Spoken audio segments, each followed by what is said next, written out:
Hey everybody, just was thinking about some of the comments that were made on Wednesday's video about Ableton Simpler. So I thought I would just take a minute and actually show you the more awesome, complicated way that Logic does some of the very same things.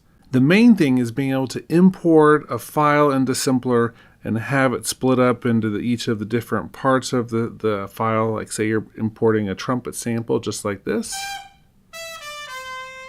Simpler is able to break that all apart and put them on MIDI notes, and in fact Logic does something very similar, which is pretty cool. And so if you want that same feature, all you do is right click on the file and you can convert to sampler track. Now there's a step in between here because I want to actually make sure that we have all the transients right. So I'm going to double click on it.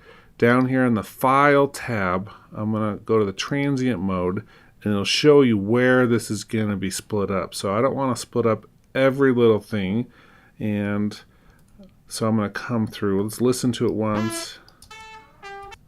Back at the beginning. There we go.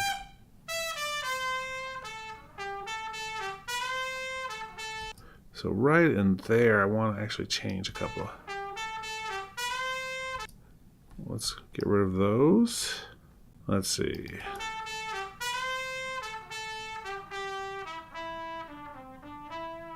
There's more in there, but I think we're okay. So you can move these as well if they're not right on the transients.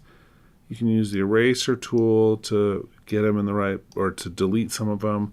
Once you're done with that, that's where the new instrument's going to be created. So we're going to go to convert to new sampler track using the transient marker instead of the regions. And we can do one-shot zones or not. That's just talking about playing the file all the way through. We're going to leave this as Cuban Fun Trumpet Test. And then we do the note trigger range. I'm going to start it on C3 so it's up in the middle of the keyboard. Click OK. Now we have that same file. If we play this MIDI file, it's put all the MIDI notes in the right order, the right length, so that it plays it as if it's the full thing.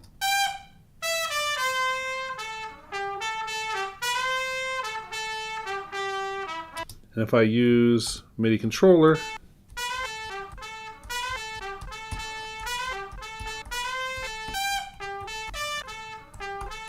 so I can make a whole new performance based on that original file that's now being triggered via MIDI. And all of this is done with the EXS24, which we don't even have to go in and do anything with if we don't want to, because it can just work in the background. You don't have to actually do much with it in this specific process. But because I actually want to bring this into Alchemy, which is a way better tool for manipulating things and doing things, I'm going to click on the edit button. I'm going to go to instrument. I'm just going to save it as, and we'll leave it that name. It saves it in the default place. So now I can close those down, and let's open up Alchemy.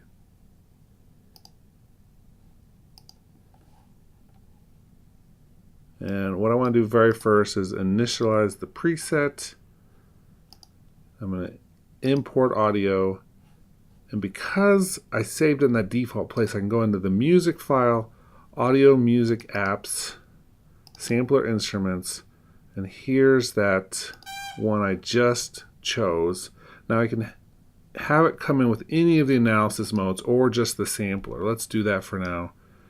Max size unlimited, click import, and now it's going to bring this in. Let's actually come in here to the edit button.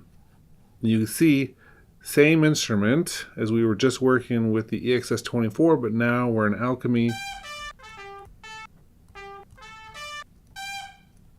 which means we can actually do some cool things with the arpeggiator or the effects. We have all of our different manipulation tools up here with the filters. All of this stuff now has full access.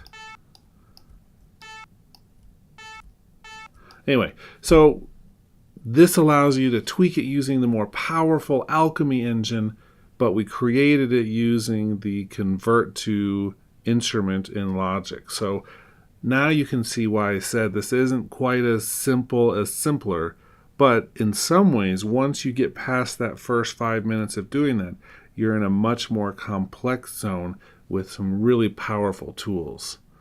Okay, that's all I want to show you today. This is the less simple, simpler version of Ableton Simpler in Logic. That made no sense. Okay, have a great day, everybody.